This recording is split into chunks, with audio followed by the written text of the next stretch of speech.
Greetings, everyone, and welcome back to the Surprise Jab Podcast. I'm your host, Zach Ruger, surprising you with new topics every single week and jabbing you with your daily dose of UFC. And we are back with another pay-per-view, the final pay-per-view of 2024 for the UFC. UFC 310, Alexander Pantoja versus Kai Asakura. And in the co-main event, Shavkat Rakhmonov takes on Ian Gary, a battle of the two undefeated top prospects in the men's welterweight division. It's a fun episode. I've been excited to cover this event.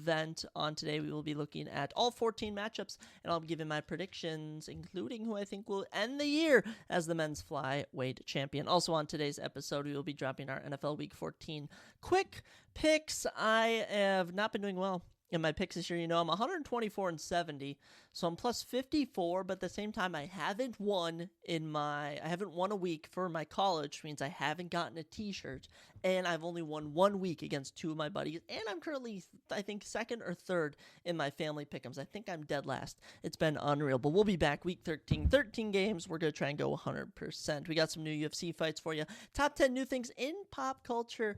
Guys, my first half of my senior year of college is under my belt just about. It's not really sad or anything about it, but it is just kind of crazy how fast time flies. You know, people tell you time flies, and it really does, but this podcast keeps on a rolling. So kicking things off, we have been blessed with some amazing updates on fights over the last 2 days. I don't know if I should start with the big ones. I'm just going to go in chronological order as they have been announced. So first off, fun one with this upcoming prospect in Gene Silva. Gene Silva, 14-2, 3-0 in the UFC. Probably my runner-up for debut fighter of the year behind Carlos Prates, and funny enough, they train at the same gym.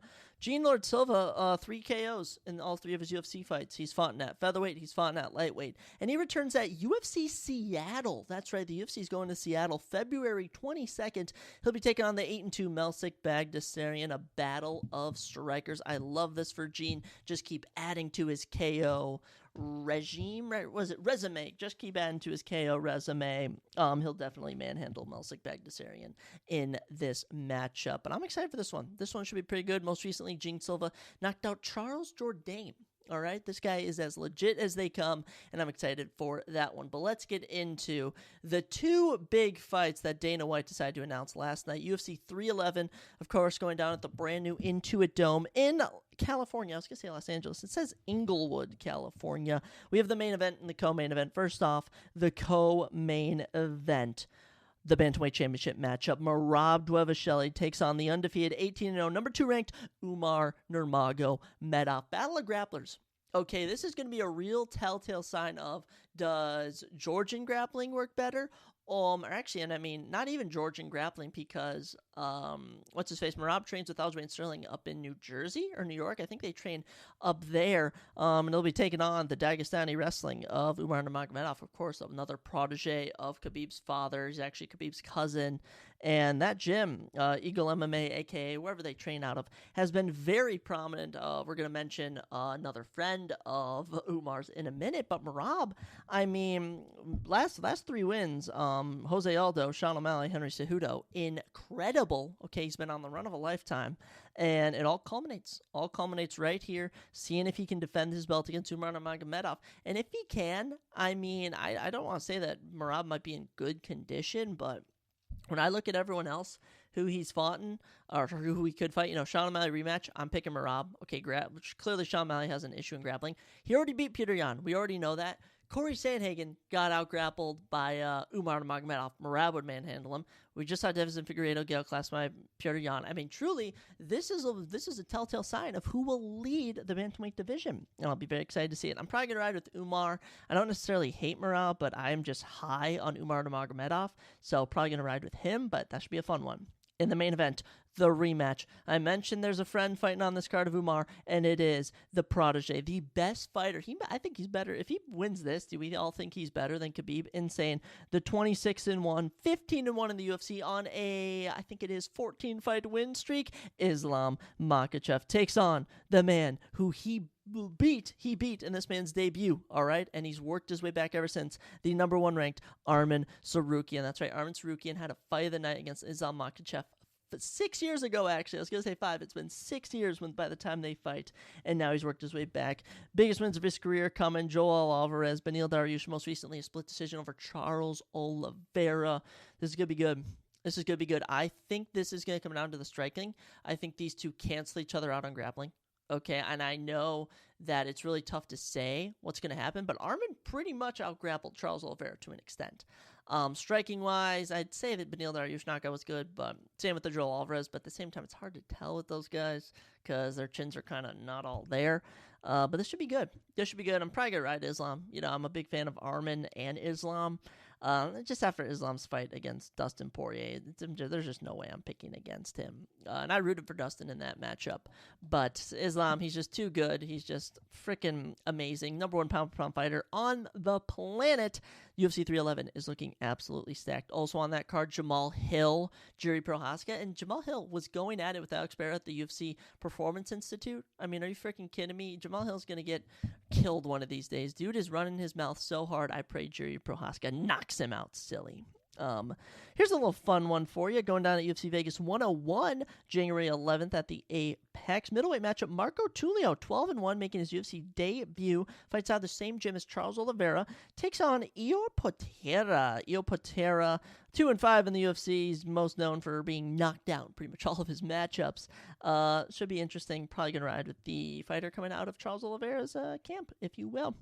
Here's another one for you for that UFC 311 card, though. The number 9 ranked lightweight fighter, Beneil Dariush, is back after his knockout loss to Arman Sarukian. He takes on the number 10 ranked Manny Moyakano. That's like Renato Moyakano back in action. Oh, man, this is good. This is going to be a good one. I'm excited for it. Most recently destroyed Benoit Saint Denis. Before that, Jalen Turner. I mean, 3-0 actually in 2024. Another win over Drew Dober in January. I mean, an incredible year for Renato Moicano. He's getting a big opportunity here against Beneil Dariush to continue to move up the rankings, and I think Renato does this one. Okay, I think that Beneil Dariush is sadly past his prime, and Renato Moicano may just be entering his prime, despite them both being the same age. Isn't that crazy? MMA just works in mysterious ways, if you tell me that. I thought there was another fight announced for UFC 311 that I was trying to think of. Oh my gosh, they were posting about it all earlier. I'm sure it'll come to me. But UFC 311 filling up. Oh, Kevin Hall and Rainer Day Ritter. We already mentioned that fight on the last episode. So UFC 311, that main card is absolutely fantastic. Prelims are good too. A lot of exciting stuff coming at you rest of the year. Two minor level fights that I am excited about though. Edmund Shabazian back in action. Edmund at UFC Vegas 102 will be taking on Dylan Budka. They are feeding Edmund Shabazian a knockout win fresh on a platter. I pray he can seize the opportunity. Truly, Edmund, come on. Edmund should knock out Dylan Budka with ease, but we'll see. Loser definitely leaving the UFC, let me tell you that. And one last fight for you. This one also on UFC 311. Funny enough, I didn't even realize, as Tagir Ulanbekov, ranked number 11 in the men's flyweight division, will be taking on the unranked 8-0, 2-0 in the UFC, Clayton Carpenter. Clayton picked up a big win over Edgar Chavez last time out, and now he'll get a chance to fight a top 15 opponent. UFC 311 looking loaded as ever. I'm excited for 2025. In UFC, I sense good things on the horizon. I also am a serial optimist. I was telling my other friend this today, that I am just such an optimistic person. So I'm always hoping for the best. You know, I always like to hope for the best. Never assume the worst. Never assume the worst. You know, it's just my motivation to life. You know, I think a positive life. If you rely on the 7 positives in your brain instead of the 7 negatives, you'll live a good life. You should look up what I'm talking about, Think and Grow Rich, which is an amazing book. But that's all the new UFC fights we have, but we do have some new news coming at you, courtesy of Discussing Film, which has almost 2 million followers on Twitter, or X, whatever you want to call it. And every single episode, we look at the top 10 new things that are trending in the pop culture world. And the first bit of news is just so irritating to me. It is so irritating, courtesy of none other than George R. Martin himself. George said he doesn't know if he will ever finish The Winds of Winter. He said, and I quote, "A lot of people are already writing obituaries for me. They're saying, oh, he'll never be finished. Maybe they're right. I don't know. I'm alive right now, at least." George R. R. Martin, creator of the Game of Thrones universe, has been writing this 6th book. We've been left with an insane cliffhanger. I'm sure we all know what's going to happen when we get back from the book. But essentially, the final book, which was, I think it's A Dance of Dragons, is what the 5th book's called. It basically ended with Jon Snow dying and Daenerys being taken by the Dothraki, which we all know what kind of happens in the show. But as for the book, the book is different. There are a lot of characters they didn't include, different storylines, and he's been writing it since 2013. Okay, and it's just insane. And I think what happened, I truly believe this happened, is George saw such the negative reaction to season 8. I mean, season 8 of Game of Thrones has the worst. The final episode, episode 6, is the worst rated episode in Game of Thrones. All right, it is insane. And I think he saw that and he really wants to do the fans justice. But I want you all to know that The Winds of Winter isn't even the final book. There's another book, the 7th one, called A Dream of Spring. And I doubt that one will ever even be going into development. I mean, he better finish this book because, I mean, what a cliffhanger if he just never finishes it and we just never know what happens. So that's your first new thing in pop culture. I'm a huge Game of Thrones stan. I wanted to rank every season here, but it's just so tough to rank every season. Season 8's the worst. Okay, let me tell you that. But season 1 is so good. One of the best first seasons of television I've ever seen. Season 2 is also very good. Oh my gosh, Battle of the Blackwater, insane. Season 3, oh my gosh, the stuff that goes down, the Red Wedding. Season 4 might be the best season in Game of Thrones. You have the Battle at the Wall. You have Joffrey and his whole saga. Season 5 and 6 are also very decent. A lot of good storylines there. Season 7 has so many positives, but is so rushed. And then Season 8 is just a disaster. Which, I rewatched Season 8, and there is some good and some bad. And I just think that it is so rushed. It is so rushed, and there's so many plot holes. It is just something I can live without. But we'll not touch on all the negatives of the world. Let's go on to the positives. Number 2, Keira Knightley says she was stalked by men during her Pirates of the Caribbean fame and told, "This is what you deserve." She said there was an amount of gaslighting to be told by a load of men that you wanted this. It was rape speak, This is what you deserve. This is all she's coined this. It was a very violent, misogynistic atmosphere. They very specifically meant I wanted to be stalked by men, which is very weird. Is that just because she was an attractive actress in the film? That is absolutely insane to me. Keira, you do not deserve that. Trust me, you do not deserve that. You were amazing in that film, and I love those films. Actually, I really do got to rewatch the first 3 Pirates of the Caribbean movies. I don't know if I've seen the final 2. Now that I think about it. But those first 3, such an amazing trilogy. Every movie gets better than the other one. Number 3, James Gunn says he contemplated bringing Robert Pattinson's Batman into the DCU. He said, "But I'm committed to both telling stories in the DCU and Elseworld stories. I want the freedom to tell Elseworld stories." I don't know if Elseworld is like the multiverse of DCU, but by the way, we're not getting Robert Pattinson's Batman until like 2026, so no need to really hype up the excitement there. Number 4, the Harry Potter TV series will be filmed in the same studio that the films are made in. Over 32,000 kids have already auditioned for the lead roles. 32,000 kids for the lead roles in the film. That's insane. Harry Potter films, yet another thing I have to go back and rewatch. So there's some interesting there. Number 5, the American Film Institute has chosen the top 10 TV shows of 2024. Abbott Elementary, which I haven't seen. The Bear, which I haven't seen. Hacks, which I haven't seen. A Man on the Inside, which I've never heard of. Mr. and Mrs. Smith, which I haven't seen. Nobody Wants Us, which I haven't heard of. The Penguin, which I haven't gotten around to. Shogun, which I haven't gotten around to. Shrinking, which I haven't heard of. And True Detective Night Country, which I never chose to watch. Yeah. Okay, so I haven't seen a single top 10 TV show. All right, but how about this?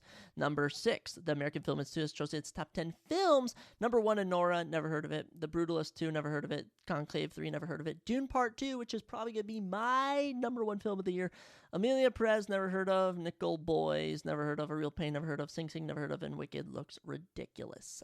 Interesting. I haven't heard of a lot of stuff, but that doesn't surprise me. Truly, that does not surprise me. Number 7, a Scrubs revival is officially in the works. The studio is now trying to secure the main cast to return. Scrubs, I've heard good things about that. I think I watched it when I was a wee little lad, but I can't remember. I honestly cannot remember. But yeah, Scrubs, heard good things about it. Comical movie. Very interesting. Very good.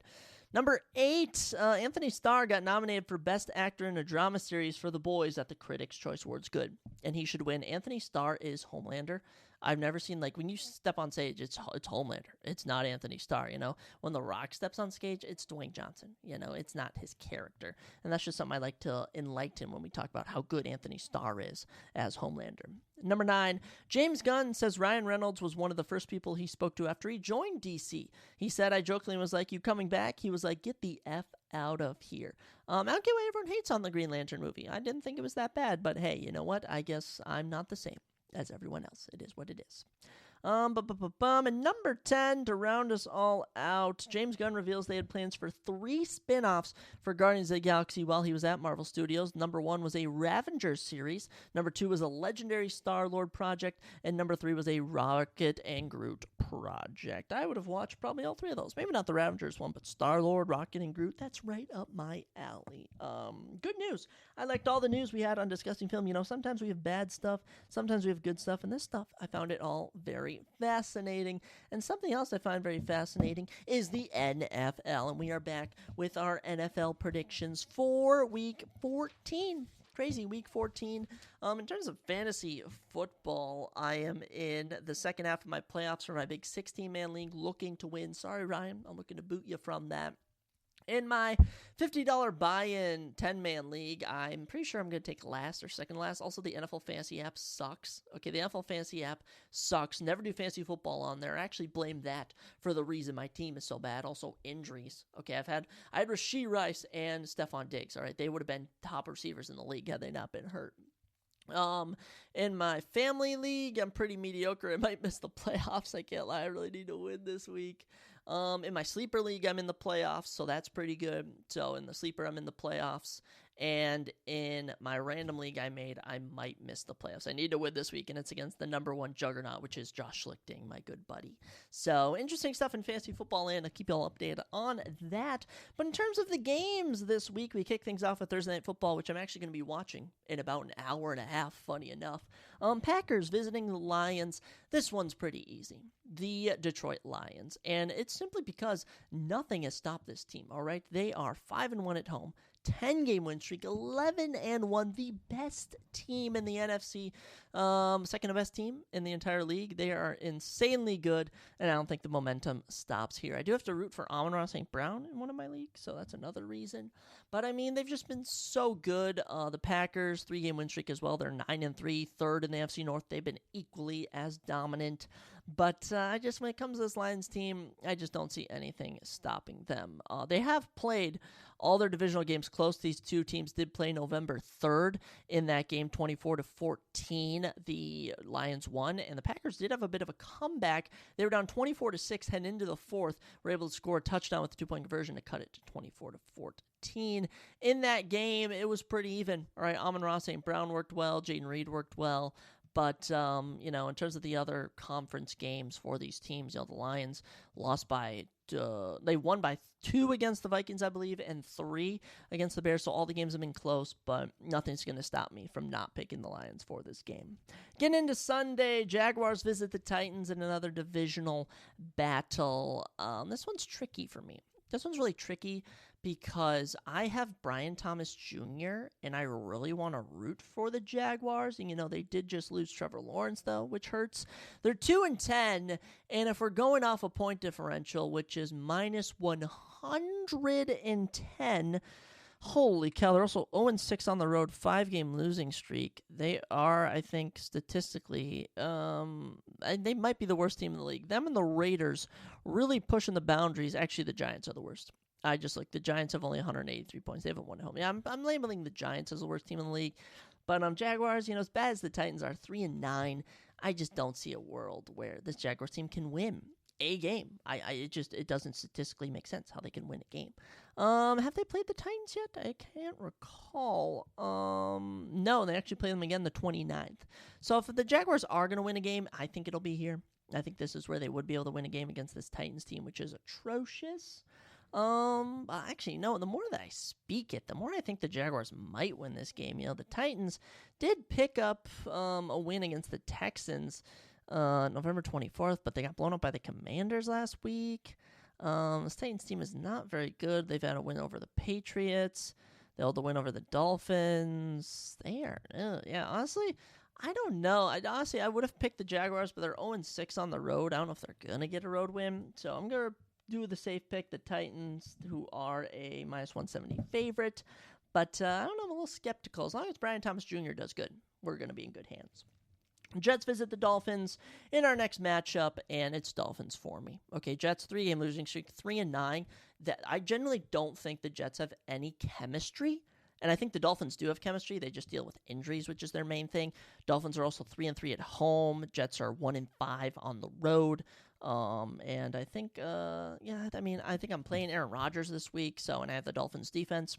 Yeah, I get another bias, but I know I just don't see the Jets doing well. Aaron Rodgers is kind of falling into oblivion, and Tua Tagovailoa is trying not to die from a concussion. So Dolphins over the Jets, that's what we're going to do. Following that, we have my prediction for Game of the Week as the Vikings host the Falcons. That's right, the Atlanta Falcons.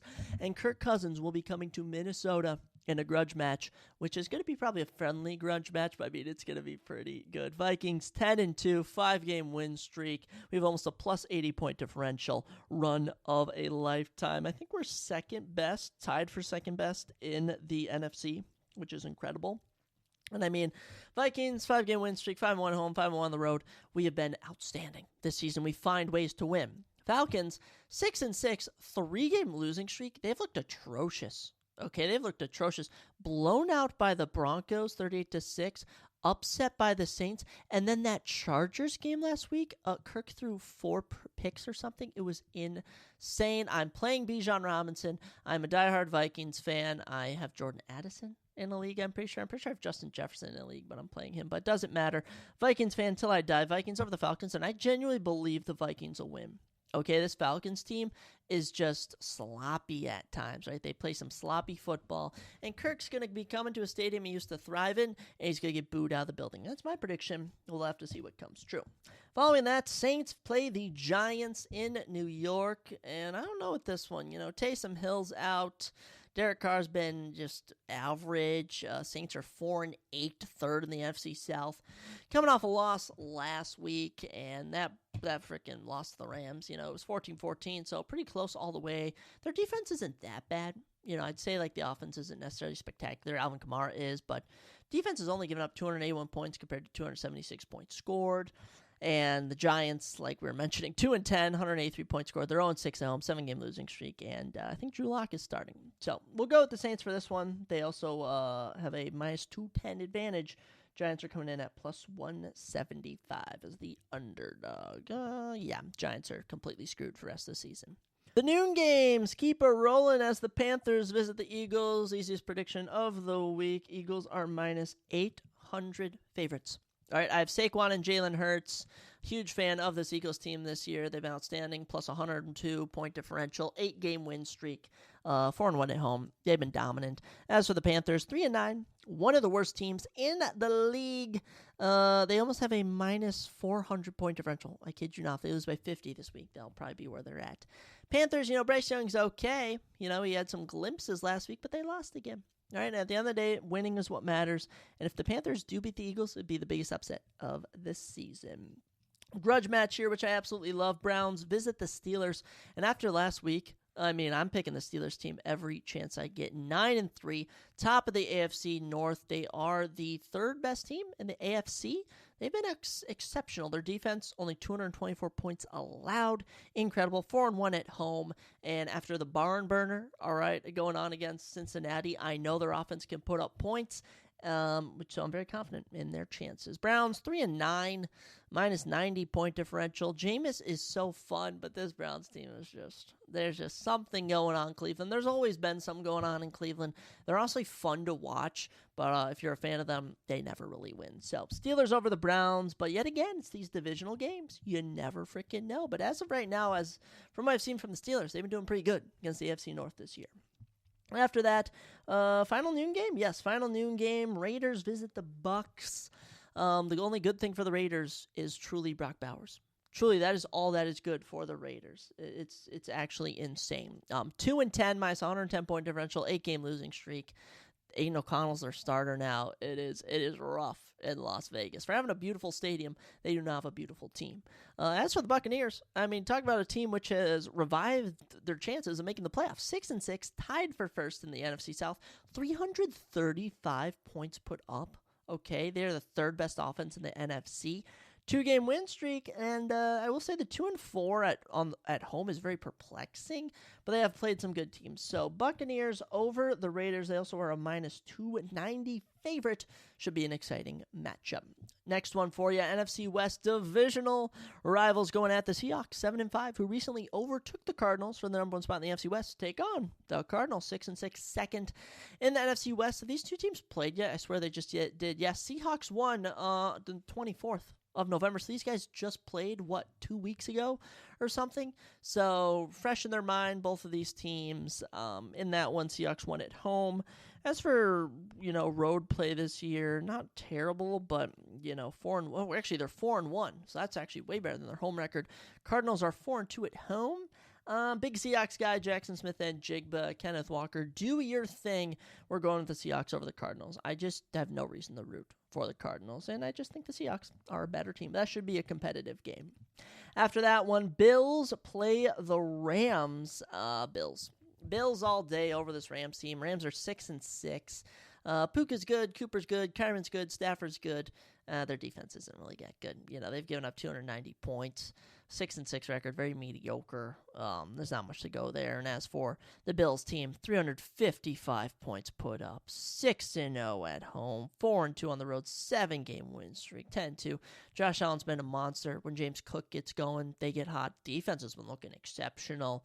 Amari Cooper does good. Keon Coleman, Khalil Shakur. It's a team effort with the Bills, and the team just works tremendously together. So, Bills over the Rams. And of all the past seasons, I truly enjoy watching the Bills this year. I do not hate the Bills at all. I hate someone we're going to mention in a second, but Bills. Bills are my prediction. Bears and 49ers in our next one. I don't know, guys. I don't know.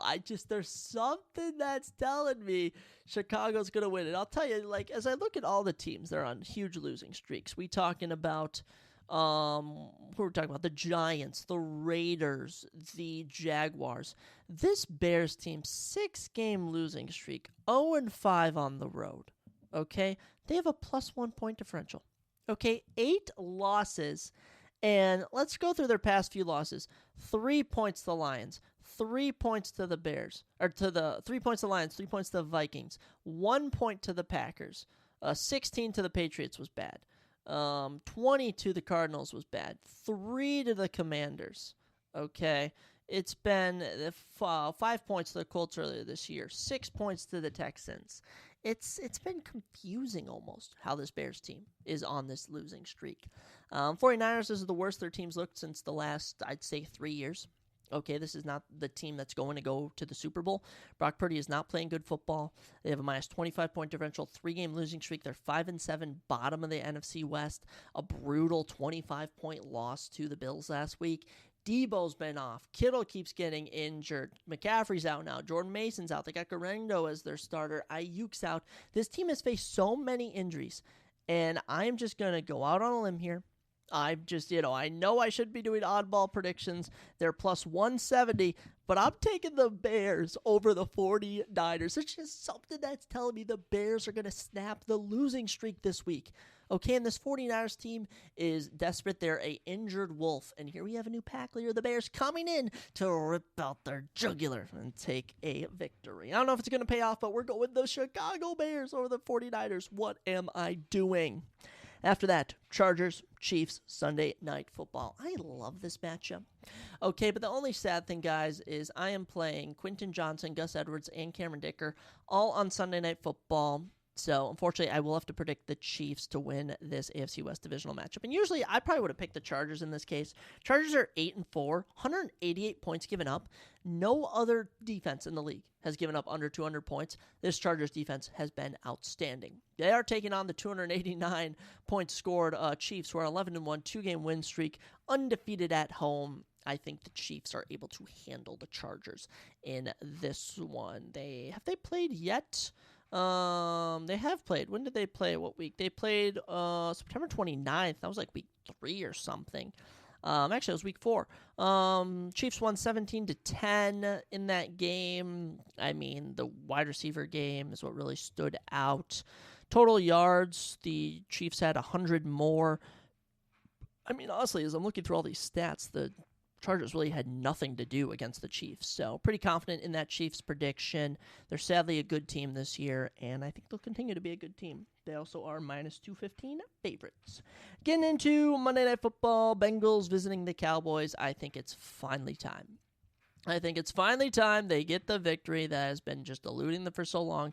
Bengals, who have scored 335 points, yet given up 340 points. I've never seen such a good offense. I've never seen one of the best offenses in the league and one of the worst defenses. 3-game losing streak. They've gone 1-5 at home. Of their 4 wins, 3 have come on the road.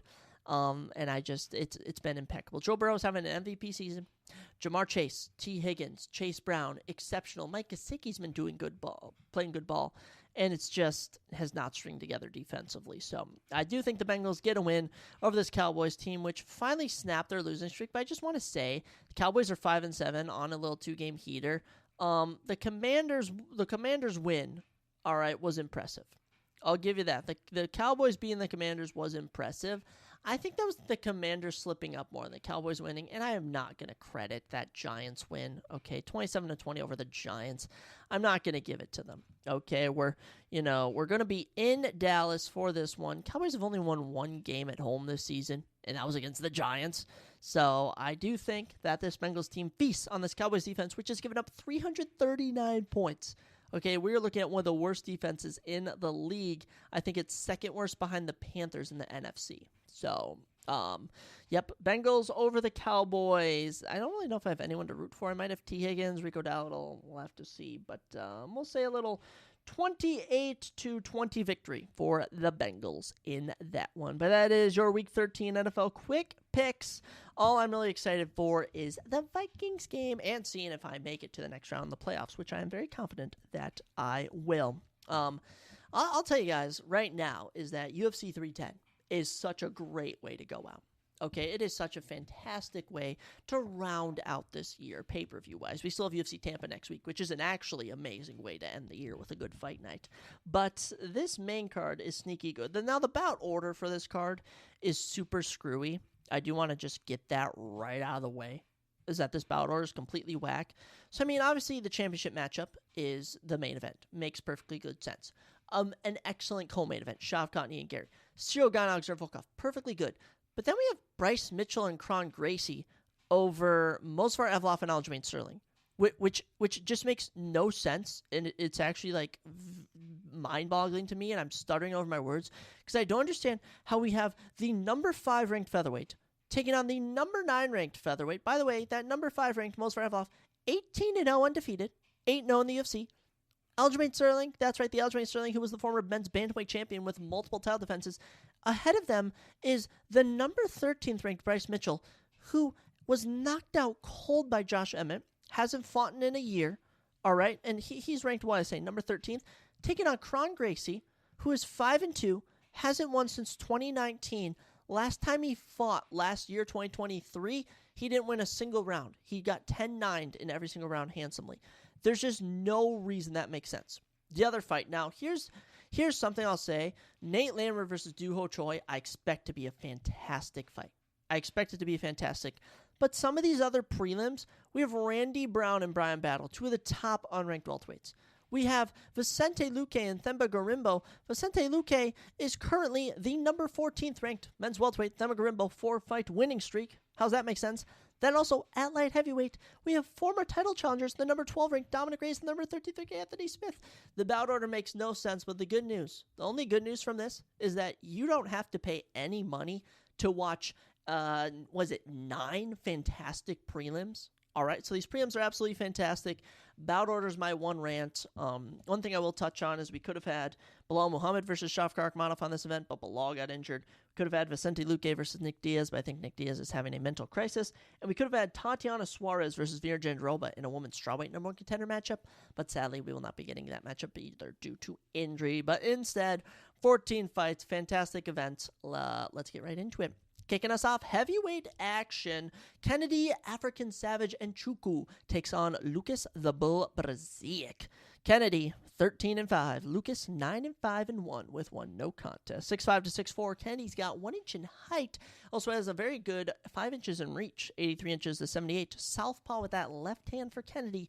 Orthodox with the right for Lucas Brzezic. Kennedy coming in this one, minus 520. Big favorite on today's card. He takes on the plus 350 underdog, Lucas Brzezic. Kennedy coming in this one, 32 years old, born in Nigeria, now lives and trains in Texas at Fortis MMA.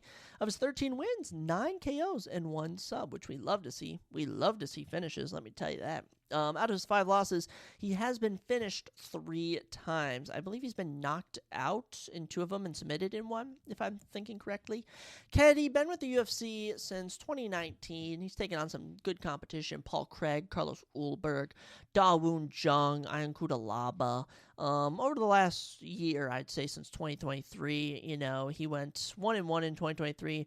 Good submission win, bad knockout loss. In 2024, suffered a tough split decision loss to Ovince St. Preux, but made his heavyweight debut in October, knocked out Chris Barnett handsomely in round 1, and I think he looks good at heavyweight. I think he looks comfortable in the weight, and I'm pretty confident in Kennedy's abilities. He's been kind of average over the last few years, but I think this could be an opportunity for him to really get another knockout at heavyweight and transcend his skill levels. Lucas Brzezic, 32 years old as well, from Poland. Of his 9 wins, 7 finishes, 5 knockouts, 2 subs. Of his 5 losses, he has been knocked out 3 times. He was actually supposed to take on the undefeated fighter coming off of Day 1's Qatar Series, Talishon Teixeira, who is just insane knockout power. Like, this dude was sending guys to the shadow realm, whatever you want to call it. So I do think that Lucas got the better end of the draw, taking on Kennedy instead of Talishon Teixeira. But at the same time, Lucas, I have no idea how he's in the UFC. He's 1-4 in the UFC. He's been knocked out twice, including in July. He was knocked out in round 1 by Mick Parkin. Only win is a unanimous decision over Walter Walker, where he was able to just survive the grappling. Waldo Cortez Acosta knocked him out. Carl Williams knocked him down and out-grappled him last year. And Martin Boudet beat him by split decision back in 2022. So I don't really give Lucas much credit here. I do think Kennedy comes into this one with the same technique we saw in that fight against, what was his face? Chris Barnett back in October. He's more fresh. Give me Kennedy and Chukwu over Lucas Brzezic. Plus minus 520. I am not picking against the minus 520. Heck no. Wayne Kong is not going to convince me to pick against heavy favorites. That was just a freak accident in a woman's fight. But, I expect a knockout round 1, round 2, probably in round 1, actually. Round 1 knockout for Kennedy in Chukwu. Now, I should add this to Verdict. Sometimes I forget to make my Verdict predictions correctly. Follow me on Verdict, actually, at official Zach Ruger, if you want to see all my predictions live in the flesh. After that, lightweight matchup, Clay Guida and Chase Hooper. How about that? Second fight on the prelims. You get Clay Guida, Chase Hooper. What a treat. Clay the Carpenter Guida takes on Chase the Dream Hooper. Clay 38-21. That is right. This will be his 60th professional bout. Takes on the 14-3-1 Chase Hooper, who will be making his 19th professional fight. 6'1" to 5'7" gives Chase a huge height advantage. Holy cow, 6 inches in height. Also has 4 inches in reach, 74-70. Southpaw for Chase, orthodox for Clay Guida. Clay Guida, guys, plus 500 underdog.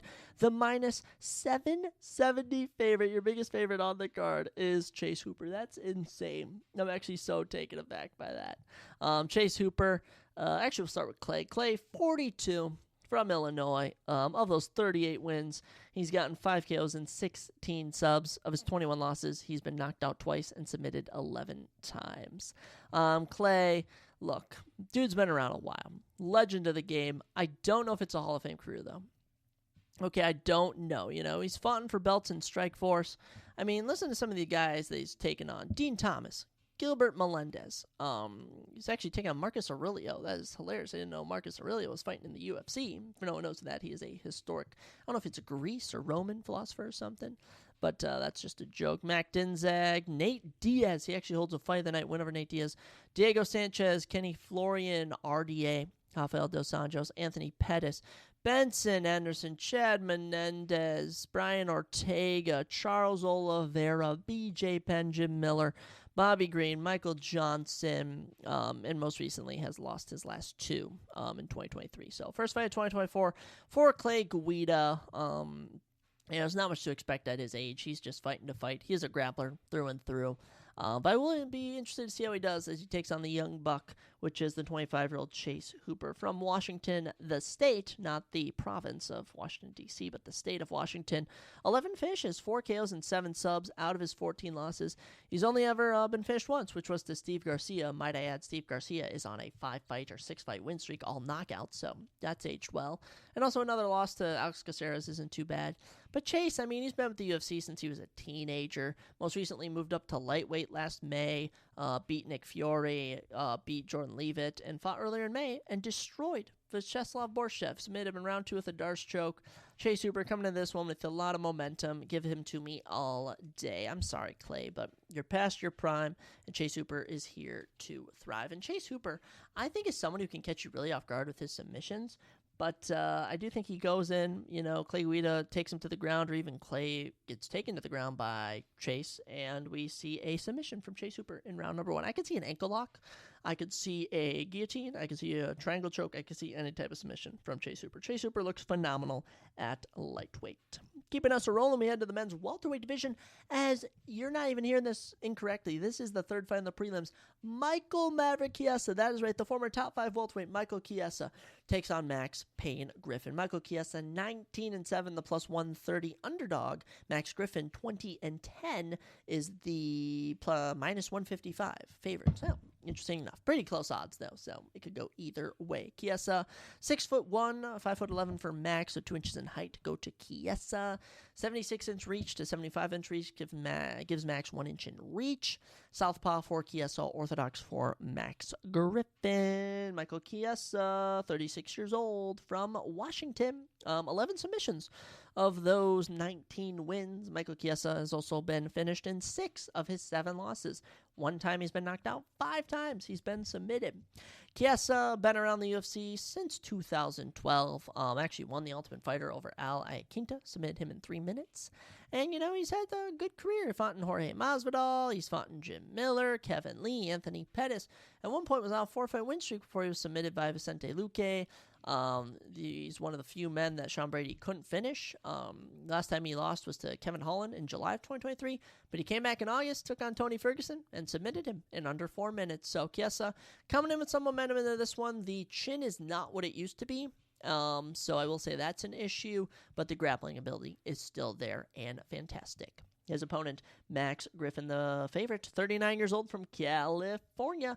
9 KOs and 2 subs make up his 20 victories. And he's only ever been finished once out of his 10 career losses. Do you guys want to guess who he was finished by?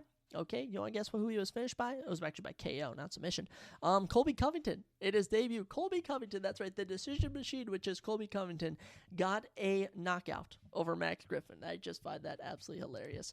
But Max has been around for 8 years now in the UFC. He's fought Mike Perry here, Thiago Alves, Alex Morono, Carlos Condit, Neil Magny, Tim Means. He's had some good fights here and there. Fought earlier this year in February, won a split decision over Jeremiah Wells. Before that, last July, his only fight of 2023, he had lost the decision to Michael Morales. It's hard to really say where Max Griffin struggles. He can kind of do it all. But this could go either way. But I'm actually going to go with Michael Chiesa, the veteran, in this one. I can't pick against all my veterans in Clay Guida and whoever else I say on this card, but Chiesa, I'm confident he can use his grappling to find a way to win, probably by decision, but if Max Griffin gets a knockout, I honestly would not be surprised. So we're going with Michael Chiesa by decision. Moving along, we head down to the men's flyweight division as Cody Custom Made Durden takes on Joshua Fearless Van. This one I'm excited for. I like Joshua Van. Joshua Van's pretty exciting to me. The plus 135 underdog is Cody Durden. Josh Van, the favorite, at minus 165. Durden, 17-6-1. Joshua Van, 11-2. 5'7" to 5'5". Give Cody 2 inches in height. Also has 2 inches in reach, 67 to 65. Southpaw for Cody, orthodox for Joshua Van. Let's start off with Cody Durden, who is currently ranked number 14 in the men's flyweight division. So how about this? Joshua Van could actually bump himself into the rankings. Cody Durden, 33 years old, from Georgia, the state. 6 KOs and 6 subs, so 12 finishes in his 17 career victories. Of his 6 losses, he has been finished 5 times.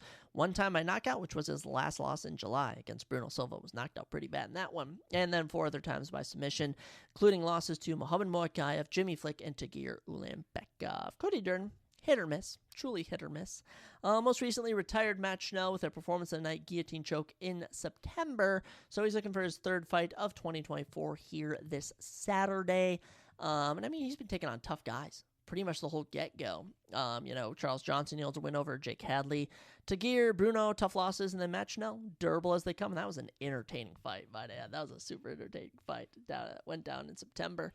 But Cody Durden, I just don't know if he's got what it takes to take down Joshua Van, who is one of the more exciting fighters that has burst onto the scene in the last 2 years. Josh, 23. Okay, he's only a year older than me. Hailing from Texas, born in Myanmar.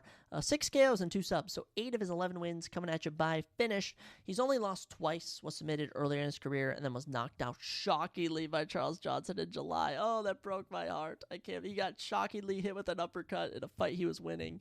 Oh, it was super unfortunate. But Josh finished Felipe Bunez in January, beat Edgar Perez at the Sphere. Now he's looking for his 3rd win of the year, 4th fight of the year. Okay, come on. This guy's getting active at 23 years old. Yeah, give me Joshua Van all day. I think his striking abilities, his boxing especially, is better than Cody Durden. If Josh is going to lose anywhere, I think it's going to be on the ground. But what I saw in that Edgar Perez fight was truly good grappling from Joshua Van. So maybe he can counteract that.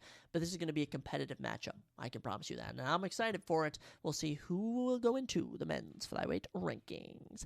After that, catchweight matchup between Chris, the All-American Weidman, and Eric, ya boy, Anders. Ya boy, what a dumb nickname, Eric. Chris, minus 105, Eric, minus 115. Odd makers can't choose a favorite. Weidman, 16-7. Anders, 16-8 with 1 no contest. 6'2" to 6'1". Chris got an inch in height. He also has 3 inches in reach, 78 to 75. Orthodox for Chris, southpaw for Eric. Anders. Chris Weidman, the men's middleweight champion, former men's middleweight champion, my bad, became the first man to ever knock out, actually to ever beat, what's his face, Anderson Silva. So Chris Weidman, 40 years old, from New York, has had a pretty good career. 10 finishes and 16 wins, 6 knockouts, 4 subs. Of his 7 losses, he has been knocked out in every single one of them, except his last loss, which was in August of 2023 against Brad Tavares. So chin isn't all there. These two are actually supposed to fight at 309 in November, but I think Weidman pulled out. I honestly can't remember. Chris, it hasn't been too good. It hasn't been too good for Chris. There was one point he was 13-0. Then Luke Rockhold knocked him out. Then Yoel Romero knocked him out. Then Gegard Mousasi knocked him out.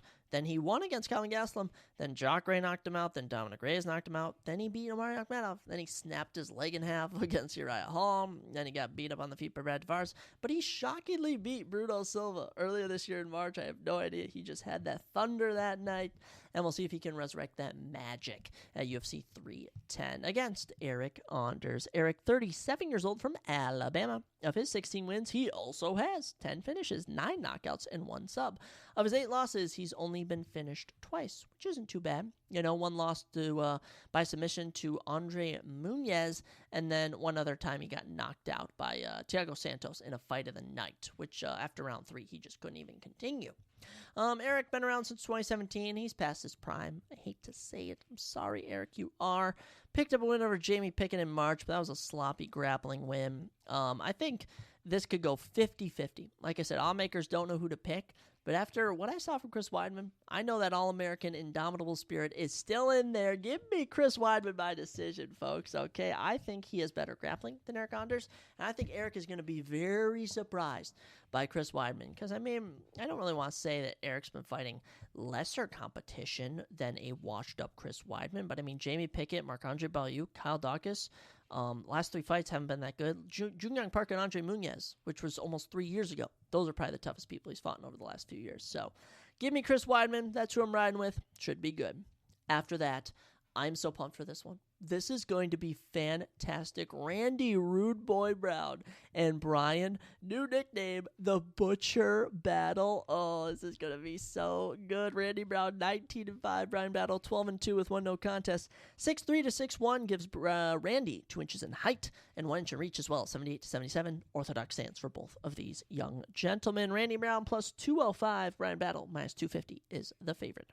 Randy Brown, 34 years old from New York. Of his 19 wins, 12 finishes, 7 by knockout, 5 by sub. Of his 5 losses, he has been finished 4 times. He's actually supposed to fight Carlos Prates at UFC 309, but Carlos Prates elected to fight Neil Magny. So instead, Randy was like, hey, can I at least fight by the end of the year? They're like, yeah, we'll fight an opponent for you, and they're feeding him to Brian Battle. Randy, though, 3-fight winning streak, and is actually 7-1 in his last 8. Only men to beat him in the UFC in the last few years, Bilal Muhammad, Vicente Luque, Jack Della Maddalena, not bad losses at all. 3-fight win streak, currently 2-0 in 2024. Wins over Muslim Slikov and Elizeu Zaleski dos Santos. Randy Brown, best he's ever looked. And, the only loss in his little 8-fight span to Jack Della Maddalena, that win has aged tremendously, as Jack is a top 3 fighter in the men's welterweight division. So, Randy Brown, good knockout power, showed some submission attempts his last time out in June. I'll be excited to see what he brings to the table. But unfortunately, he's taken on the Butcher, who is just proving that maybe Ultimate Fighter winners are actually freaking good. Minus 250 favorite Brian Battle, 30 years old from North Carolina. Of his 12 wins, 9 finishes, 4 knockouts, 5 subs. He's only ever lost once by submission, which was way before he was even in the UFC. Current record in the UFC, he is 6-1 with 1 no contest. That 1 loss is to Renat Fankradinov on short notice. But since dropping down to welterweight, 14-second knockout of Gabe Green, round 2 submission of AJ Fletcher, a no contest against Angelusa, and most recently, in September, performance of the night, TKO knocked out Kevin Jousset in Paris, France, in front of his hometown, and went off on the mic. Yeah, we're Brian Battle fans right here. Love Brian Battle. He is truly such a dog, and he brings an energy to the octagon. Some of these guys, they have to be calm to fight. Nah, Brian Battle's coming in. He's going, I'm trying to take you out. I'm trying to murder you. I'm trying to take your head off, boy. And Brian Battle is about that life. I'm going with a little round 3 TKO for Brian Battle.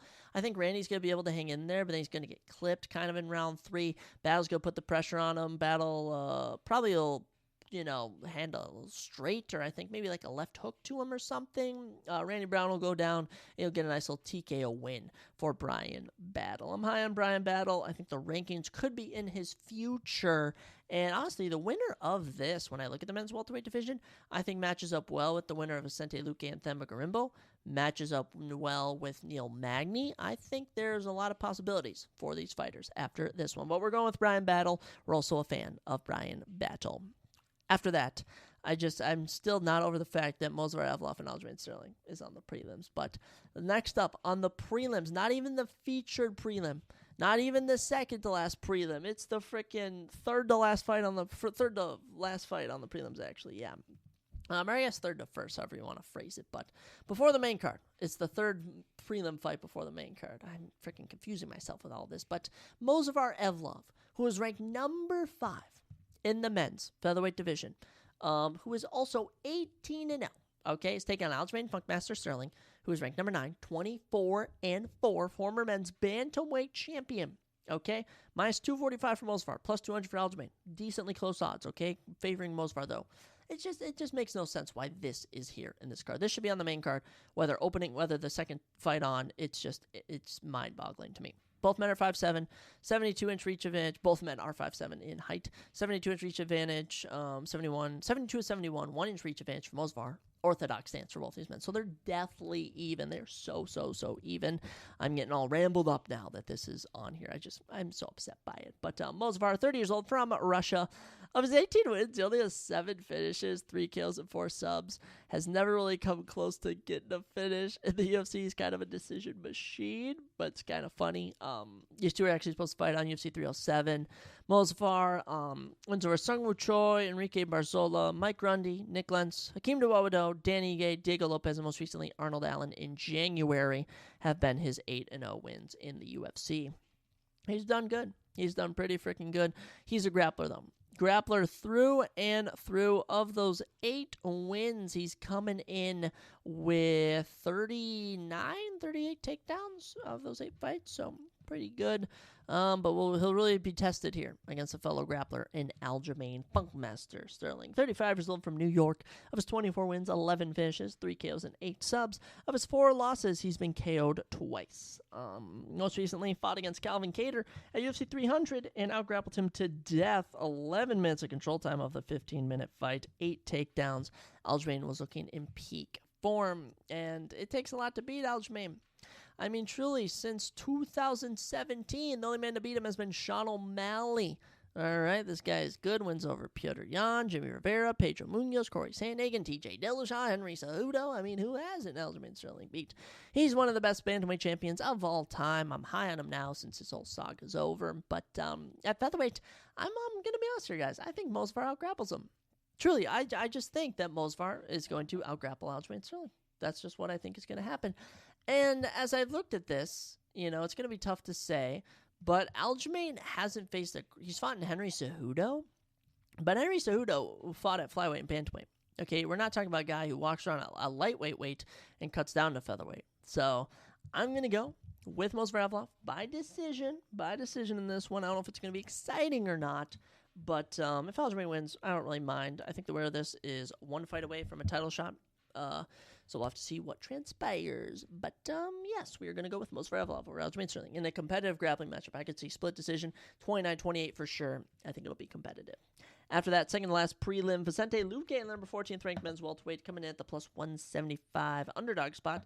Takes on the unranked minus 210, Themba Gorimbo. This one should be interesting. Vicente, the silent assassin. Themba, the answer. Gorimbo. Vicente, 22-10-1 is his record. 14-4 for Themba Gorimbo.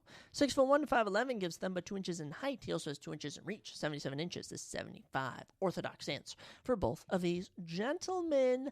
Vicente Luque, ranked number 14 in the men's welterweight division, past his prime, man. I'll tell you, there was a time Vicente Luque was just insane. Okay, he had an impeccable record. He was, I'm pretty sure, 20-6 with 19 finishes or something. It was insane. But now, 33 years old, from Brazil. Of his 22 wins, 19 finishes, 11 knockouts, 8 subs. Of his 10 losses, he's been finished 4 times. And of those 4 times, 2 have been in his last 3 losses, which is very unfortunate for any Vicente Luque fans. Like I said, supposed to fight Nick Diaz, but Nick Diaz is not doing well mentally. He actually might be off some drugs or something. Vicente last fought in March, got knocked out by Joe Keane. Before that, he'd been knocked out by Jeff Neal in 2022. Just past his prime. 1-3 in his last 4. The Bilal Muhammad loss has aged very well. But, Vicente Luque, always been close to the top.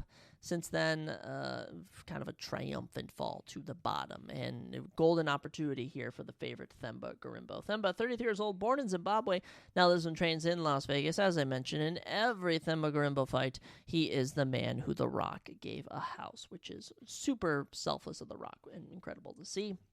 Since he got that house, he hasn't lost. 4-0, 4 wins in the UFC, including a 32-second knockout in February. After that, dominated Ramiz Brahimaj.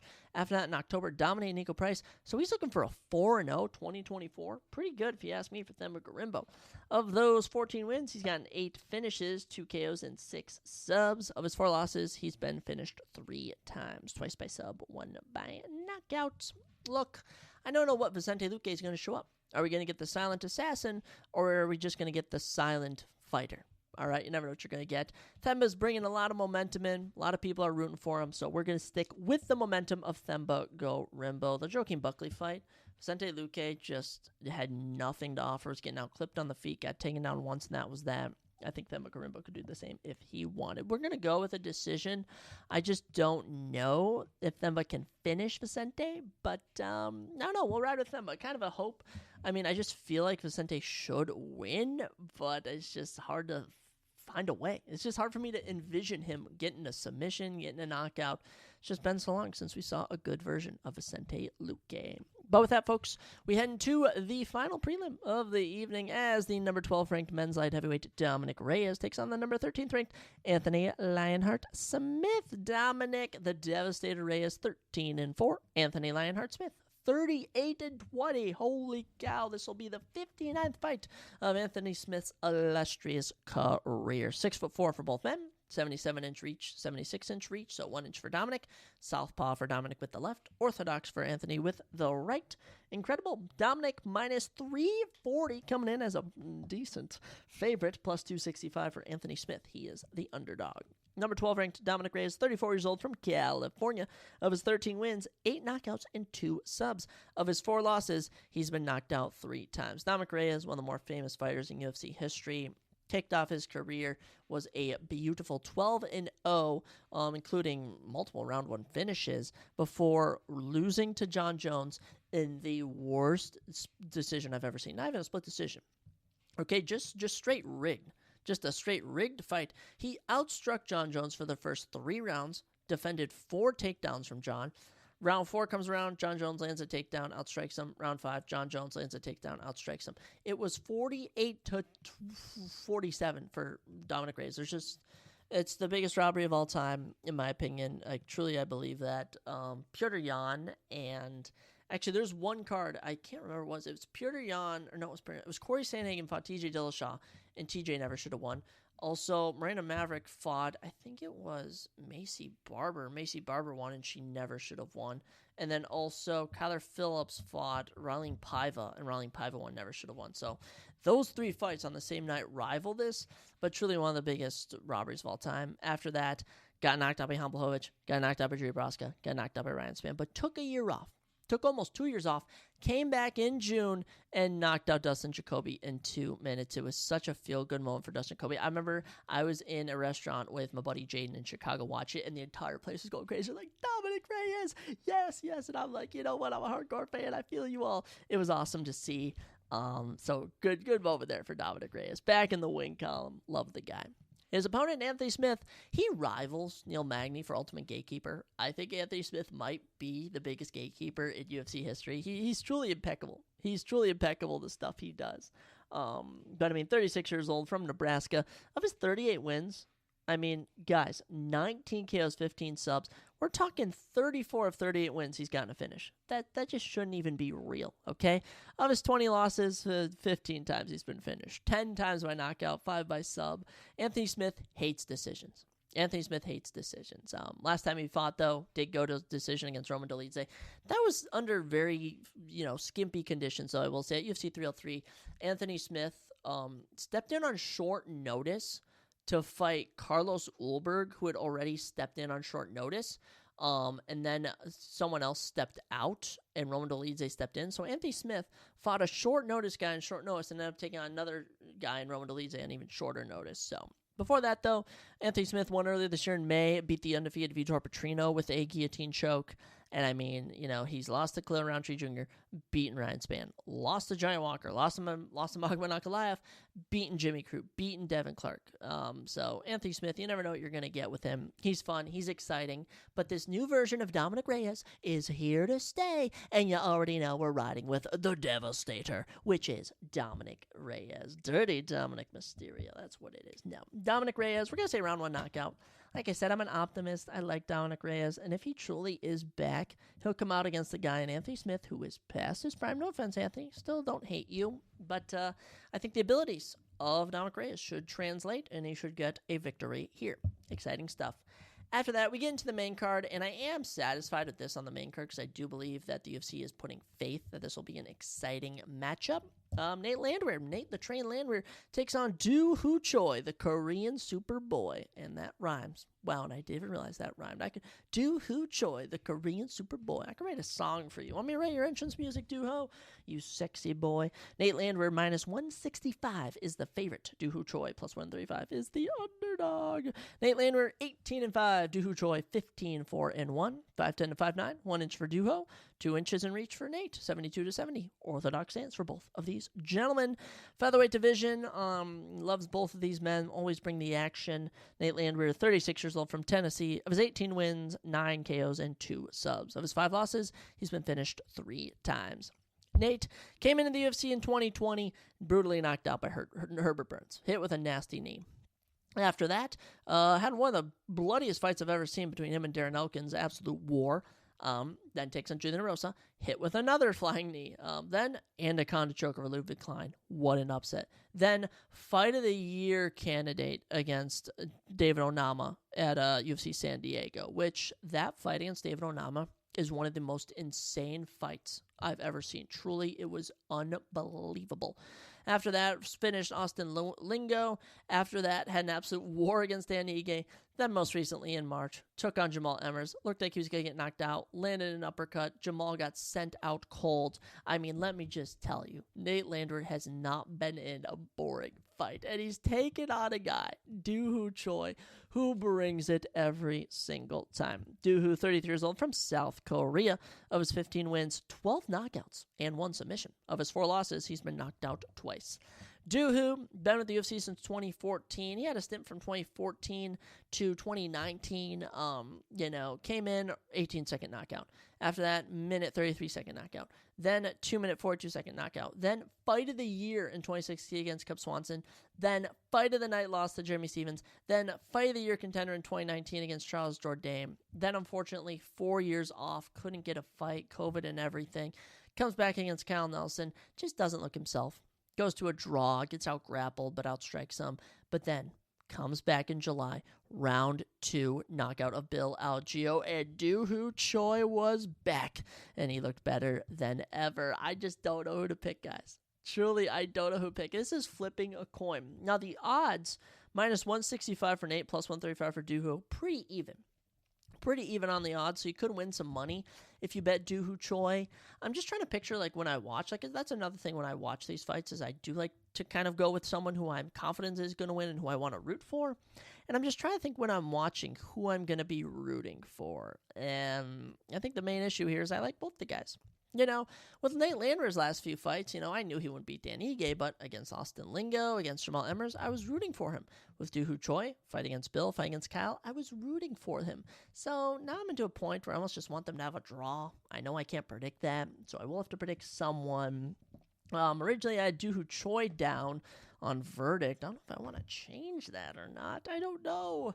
And as everyone knows, I do my predictions live here on the podcast. I express my thoughts live verbally to you all.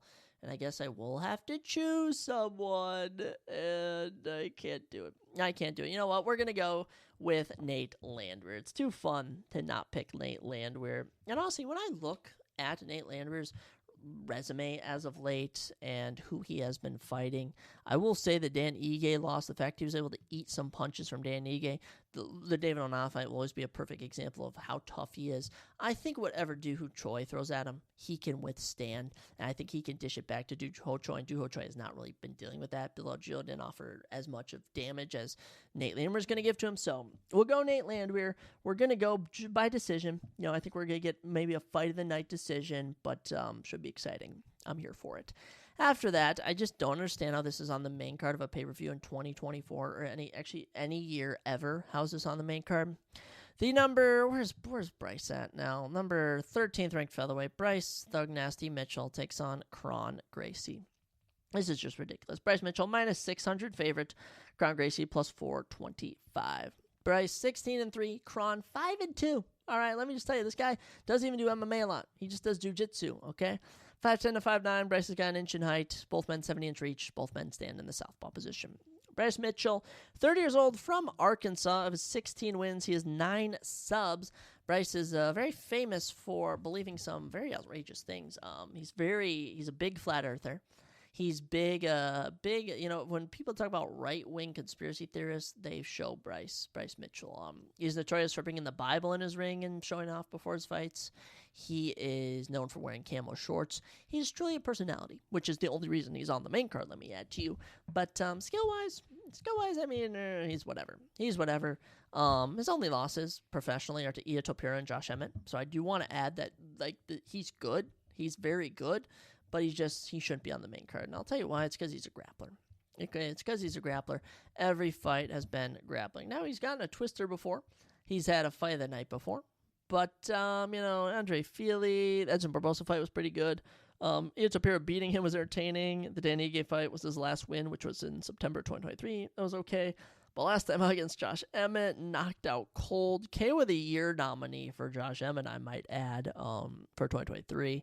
So Bryce is taking a full year off, recovered from his head damage, and he's just gifted Kron Gracie. Okay, he's just been gifted Kron Gracie, who is 36 years old from Brazil, plus 425 underdog. Oh my gosh. All 5 of his wins came by submission. He's a jiu-jitsu fighter. But I just want to add, this is only his 4th fight in the UFC. February 2019 makes his debut against Alex Caceres, performance of the night, submission. Comes back in 2019 again in October, fight of the night against Cub Swanson. Then takes 4 years off. Comes back against Charles Jourdain at UFC 288 in May of 2023. Just lays on the ground. Okay, he doesn't even land a takedown. He doesn't even get credit with the takedown attempts. He basically gets into what do they call it? The guard? He gets in a guard on the ground like what jiu-jitsu fighters do, and he's just crawling on the ground. And Jourdain's like, I'm just not going to engage you. And Charles Jourdain outstruck him significantly, 80-32. As for this one, this is the perfect fight for Kron Gracie. You're going to end up on the ground. You're going to be able to get into your guard. But Bryce Mitchell's grappling, I do believe, is superior. We are going to go with Bryce Mitchell by unanimous decision. My 600 favorite, too, might add, in same. And I think the striking from Bryce Mitchell will be better than Kron Gracie's. It'll just come down to if Bryce Mitchell gets caught in one of Kron Gracie's submissions. But I don't expect much of Kron Gracie, and I have no idea how he's even getting a ranked opponent. Okay, I'd have thought we'd have given Bryce Mitchell someone like Gene Silva, someone such as... Is there anyone else on this card? Nate Landwehr, Dooku Choi. Why are they fighting each other? Let's have one of them fight Bryce Mitchell. I have no idea, guys. But we'll accept what we're given, because after that, we get into the just 3 cream of the crops. This is the pay-per-view. This is where the pay-per-view starts for me, okay? And it kicks off a rematch that no one asked for, no one was expecting, but will take the number 2 ranked and number 3 ranked heavyweights on the planet, Cyril Bongamine, Cyril Gane and Alexander Drago Volkov. By the way, Drago, as a nickname, badass. Cyril Gane coming in this one, minus 260 favorite, plus 210 is the underdog in Alexander Volkov. 12-2 for Gane, 38-10 for Volkov, approaching 50 fights. 6'7" to 6'4", Volkov, one of the tallest heavyweights in the game. 81-inch reach to 80-inch reach, so Gane just has a bit of a reach. Both men throw that orthodox stance with that right hand. Cyril Gane, ranked number 2 in the men's heavyweight division, has truly ran through just about everyone. The only men to beat him in the UFC, John Jones and Francis Ngannou, the last 2 heavyweight champions, funny enough. Other than that, he holds a win over Volkov, holds a win over the number 7th ranked Sergey Spivak, the number 9 ranked Jairzinho Rozenstruik, the number 10 ranked Eric Lewis, number 11th ranked Tai Tuivasa. He has truly kind of ran through just about everyone that isn't high level. Gane, of course, from Paris, France, 34 years old. Of those 12 wins, 6 knockouts, 3 subs. Of his 2 losses, John Jones, the only man to finish him with a submission. These 2 were actually supposed to fight on UFC 308, but I believe because of Volkov, or actually, I don't know, it was either Volkov or Gane, they had to go back and run this one back, but we'll take it. Cyril Gane last fought September 2023, so it's been over a year where he destroyed Sergey Spivak in front of a hometown crowd in Paris, France. Round 2 TKO performance in the night. So yeah, he'll be back.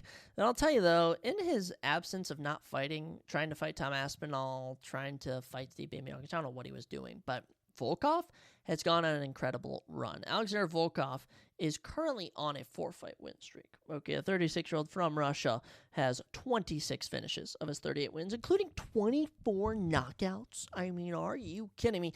Of his 10 losses, half of them he's been finished in. The only men to beat him in the UFC, Derek Lewis, biggest comeback of all time, Curtis Blades, Cyril Gahn, and Tom Aspinall. So I do want to add his only losses are to the number 1, number 2, number 5, and number 10 heavyweights in the UFC. That says a lot about Volkov's abilities. On his little win streak, round 1 knockout of Jairzinho Rozenstruik, round 1 knockout of Alexander Romanov, round 2 submission of Tai Tuivasa, and most recently in June, shockingly beat Sergey Pavlovich by unanimous decision. No one saw that coming. No one saw that coming. Actually, a couple of people did. I do want to say some people did see it coming. I did not. I was taken aback by that. But little rematch here. I see some people saying Gahn can get the knockout here. I see people saying Volkov can get it done. But I think it's a shame that these two, when they fought in 2021, which was a 5-round fight, incredible. Gahn outstruck him 135-115, won all 5 rounds. I do want to add it was a 50-45, but generally pretty entertaining. It's just these two are both in their primes and they're fighting. It just sucks that one of them is going to have to lose. I'm going to go Cyril Gahn. I'm going to go Cyril Gahn by unanimous decision. Since they last fought 3 years ago, they both have improved, but I compare it to Islam Makhachev and Arman Tsarukyan. Gahn has improved more. Okay, Gahn has really shown his abilities since that fight. He fought Derek Lewis with the same mentality, and then Francis Ngannou came around. And Francis Ngannou out-grappled him, which was kind of humbling. Then he took on Tai Tuivasa, which was just a striking war. He was able to win. And then the John Jones fight came around. And John Jones out-grappled him with ease in 2 minutes and submitted him. It's really humbling. And he actually went to Russia, went to Dagestan, worked with Khabib's team, and they improved his grappling. And he comes back ready to show it against Sergey Spivak, who is a known grappler. And Sergey Spivak just eats 109 significant strikes in like a 7-minute fight. So we're finally going to maybe get to see Gahn's grappling at work. But other than that, I see this being another competitive striking matchup, and Gahn gets this one done. But I am excited, and I compare this one to the Nate Landwehr and Dooho Choi, where I kind of don't mind both guys. And honestly, as far as the main card goes, I will probably be most disappointed if Bryce Mitchell loses to Kron Gracie. I'm not necessarily a huge fan of Bryce Mitchell, but if Kron Gracie, who shouldn't be getting this fight, manages to win it, I'll just sigh. That's all I'll do. I'll just sigh and go, that's ridiculous. But now we get into the co-main event, which I do believe is 5 rounds, if I'm remembering that correctly. And it goes down between the number 3 ranked welterweight, Shavkat Rakhmonov, and the number 7th ranked Ian Machado Gary. And there's not an interim belt on the line, but this is the next title shot. The winner of this gets the title shot against Bilal Muhammad. Shavkat Nomad Rakhmonov, 18-0. Ian the Future Machado Gary, 15-0. That's right. This is the biggest fight between undefeated fighters in UFC history. Previously, it was Adesanya and Paul Costa, who are combined 32-0. These two are combined 33-0. Incredible. Shavkat minus 350, heavy favorite. Like I said, he was supposed to fight Bilal Muhammad in the main event. Instead, Bilal pulled out due to injury. Ian Gary, coming in, plus 275, was supposed to take on Joaquin Buckley in a UFC Tampa main event. Instead, he has been given this opportunity, and he had to take it. Here's why Ian Gary had to take this, is because if he had gone out and beaten Buckley, he'd have had to fight Shavkat no matter what. All roads were going to lead to Shavkat. Better now than never. Shavkat Rakhmonov, 6'1". Ian Gary, 6'3". I was reading that wrong. Yes. Ian Gary, 2 inches in height, 3 inches in reach, though, for Shavkat. 77-74, orthodox stance for both of these gentlemen. I'm really anticipated for this fight. This is my main event, personally. Shavkat, 30 years old, from Kazakhstan, 18 wins, 18 finishes. Unheard of. It's unheard of. 18 wins, 18 finishes, 8 KOs, 10 subs. He's impeccable. 6-0 in the UFC. Submission of Alex Oliveira, round 1. Submission of Michael Prozeres, round 2. Round 1, spinning wheel kick knockout to Carlston Harris. Round 2, guillotine choke of Neil Magny. Round 3, fight of the year almost up in 2023. That was an incredible fight for Jeff Neal. And then most recently, last December, submitted Wonderboy Thompson. And the reason Shavkat didn't really strike against Wonderboy Thompson last December is because he had actually injured his ankle. But he's healthy now, he's ready, he's willing, and he's looking to get it done. And in front of him, probably one of his toughest competition to fight, or to date, Ian Gary, 27 years old, from Ireland. Of his 15 wins, 7 knockouts, 1 submission. Like I said, supposed to fight Joaquin Buckley. Ian Gary, 8-0 in the UFC. Okay, so Ian Gary has been more active, gone out there, knockouts, 3 finishes, 3 knockouts. As of late, August 2023, ran through Neil Magny. Insane how he didn't finish him. Jeff Neal won a split decision, which was not a split decision. He won all 3 rounds pretty easily, but okay. Then UFC 303 had a very boring fight against Michael Page, relied on his grappling, almost submitted him in round 1, but we're willing to look past that. This should be a barn burner. I like both guys, but I love Shavkat. I saw a lot of people saying Ian Gary's going to win this one by decision. I honestly do not think I've seen Ian Gary's grappling tested to the levels that Shavkat can do. Jeff Neal, striking-wise, Ian Gary just avoided him. Michael Page, Gary would not stand with him at all. Neil Magny, Gary capitalized on the one thing Neil Magny can't stand, which is leg kicks. Daniel Rodriguez knocked him out pretty handsomely. Sung Kinong, big comeback. But we're talking about young Ian Gary. The Ian Gary from even a year ago is not the same Ian Gary we see now. He has matured a lot. Hopefully he'll be donning the purple trunks. But I'm going Shavkat Rakhmonov round 2 submission. I think the submission streak lives on. I think the finish streak lives on.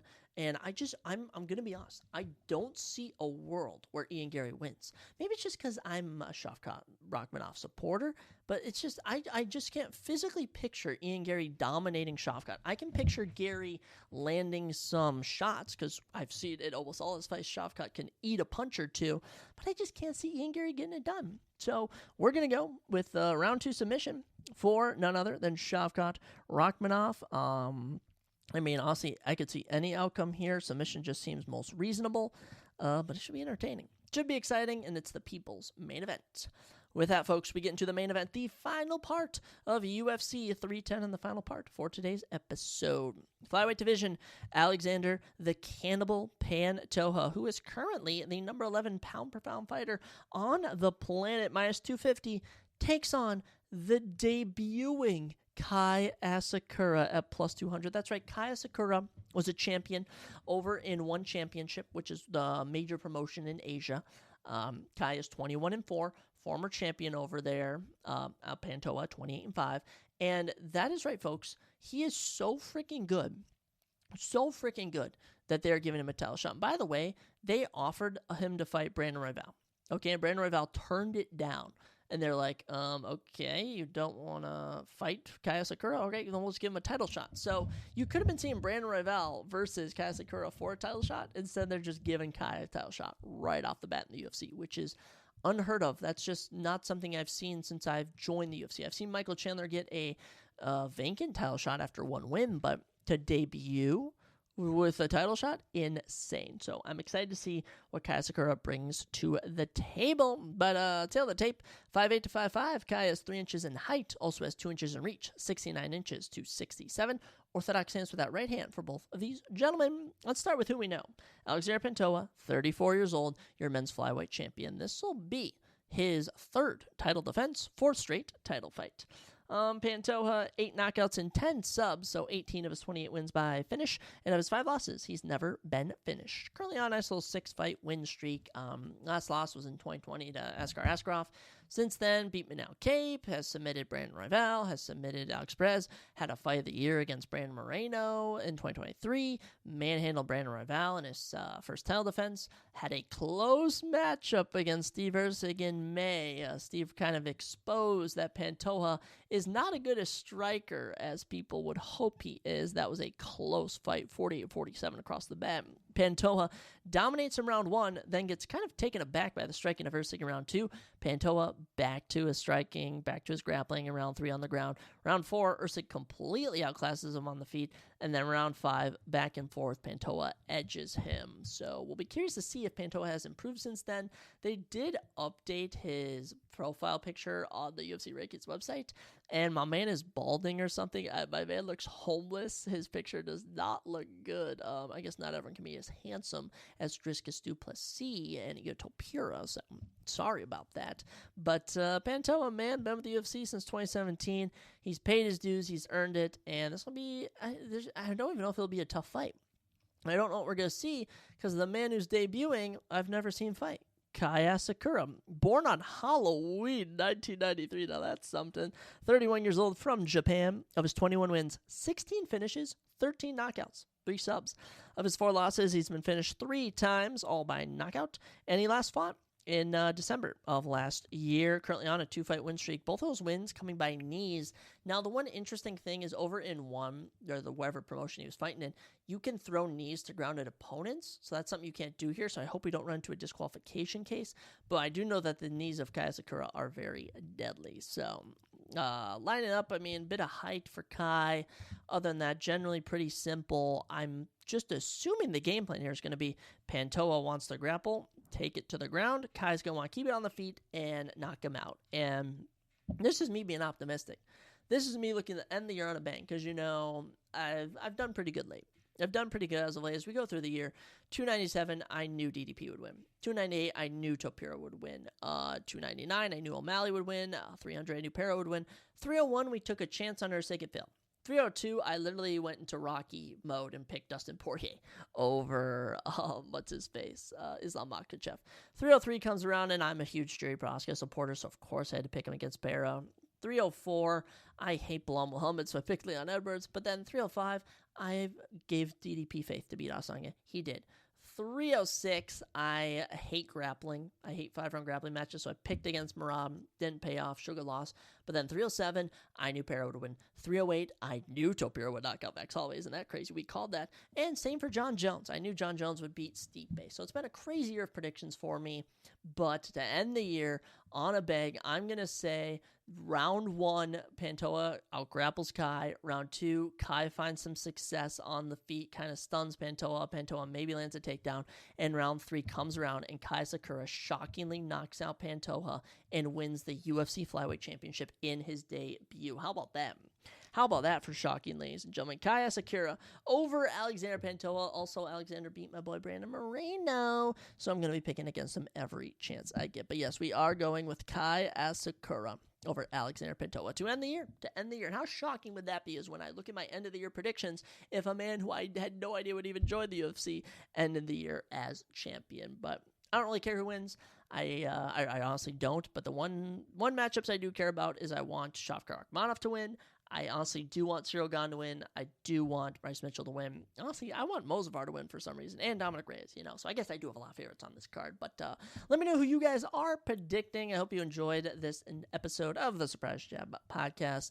And UFC 310 should be absolutely fantastic. Go out there, guys. Have an amazing weekend. Have an amazing life. Okay, make sure that you can make sure to control the things you can control and not try and control others. All right, I kind of butchered my motivational talk, but there you have it, guys. I'll catch you next time on the Surprise Jab